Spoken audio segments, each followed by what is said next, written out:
The Bluebell. Have you ever heard a strange story or myth about a flower? Did you wonder if the story were true? Emma took Jessie's hand and led her to the edge of the woods. Shall we take the shortcut? Emma asked her little sister. Shall we walk through the bluebells? Jessie was surprised. Emma never wanted to take the shortcut at this time of year. The shortcut that wound through purple spring flowers was scary. But what about the invisible fairies that hide in the bluebells? Jessie asked. Please, Jessie, Emma pleaded. I'm cold, and the shortcut is so much quicker.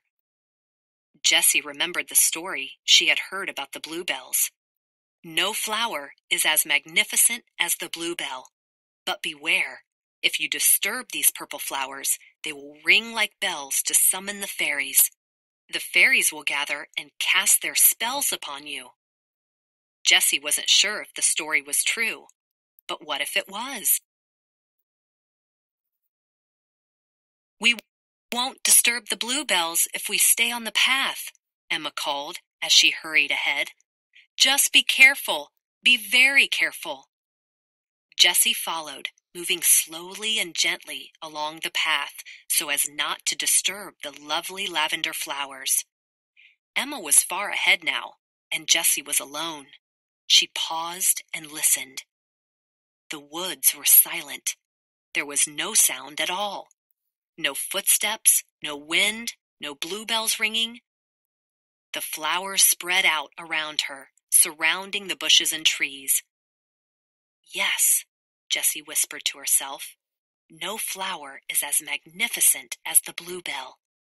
Suddenly, she stumbled and stepped backward. She almost fell, but she caught herself and spun around, frightened. Beside the path, a tiny flower, the most magnificent bluebell of all, was shaking.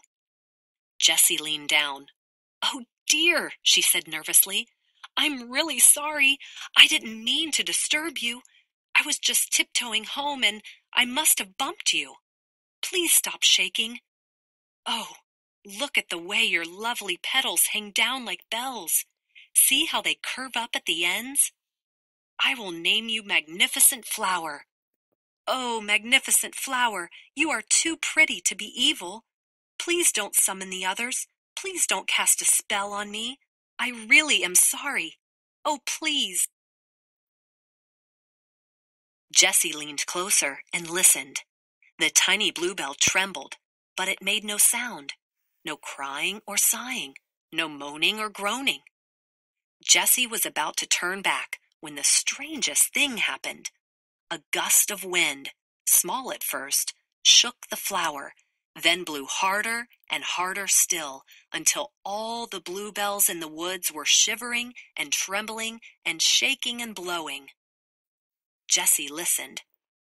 I'm being silly, she thought. It's just a story. It's a pretend myth like all those other myths about plants and the stars and animals. There's no such thing as invisible fairies casting spells. The woods were dark now. Quivering shadows came together and moved apart as branches creaked above. Lightning, followed by claps of thunder, lit up the carpet of bluebells, then zipped away as darkness returned. Jessie waited and wondered. Were the fairies hurrying to come and think of a spell to cast upon her? What would the spell be? Please, magnificent flower, Jessie whispered. Please help me.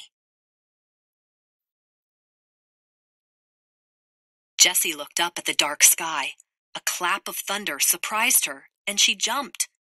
When she landed, she bumped into another bluebell, which was shaking. She couldn't believe her bad luck. As she was apologizing to the bluebell, she noticed that the storm was fading. The sky was getting lighter. The lightning and thunder had stopped almost as quickly as it had started. She could even see the sun peeking out from behind the clouds. Jessie looked around her. There were no fairies anywhere. She looked at the bluebells, which still looked as magnificent as ever. Just then, she heard Emma calling her. As she started walking on the path, she began to wonder, why didn't the fairies come? Are fairies real? Was that thunderstorm just a coincidence?